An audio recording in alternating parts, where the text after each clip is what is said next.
Conflict and Courage by Ellen G. White. Cursed, January 12. Unto the woman he said, I will greatly multiply thy sorrow and thy conception. And thy desire shall be to thy husband, and he shall rule over thee. And unto Adam he said, Cursed is the ground for thy sake. In sorrow shalt thou eat of it all the days of thy life. Genesis 3:16.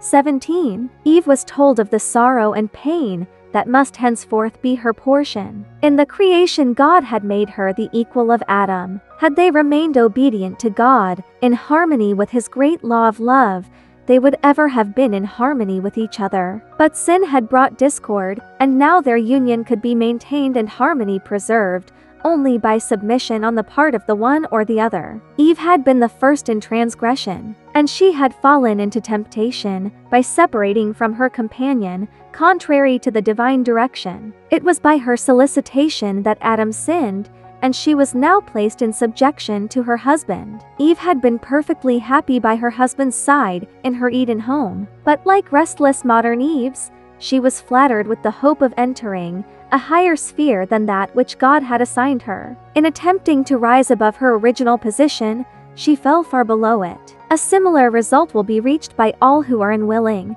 to take up cheerfully their life duties in accordance with God's plan. In their efforts to reach positions for which He has not fitted them, many are leaving vacant the place where they might be a blessing. When God made man, He made him ruler over the earth and all living creatures. So long as Adam remained loyal to heaven, all nature was in subjection to him. But when he rebelled against the divine law, the inferior creatures were in rebellion against his rule. Thus the Lord, in his great mercy, would show men the sacredness of his law and lead them, by their own experience, to see the danger of setting it aside, even in the slightest degree, and the life of toil and care which was henceforth to be man's lot was appointed in love. It was a discipline rendered needful by his sin, to place a check upon the indulgence of appetite and passion, to develop habits of self-control. It was a part of God's great plan for man's recovery from the ruin and degradation of sin.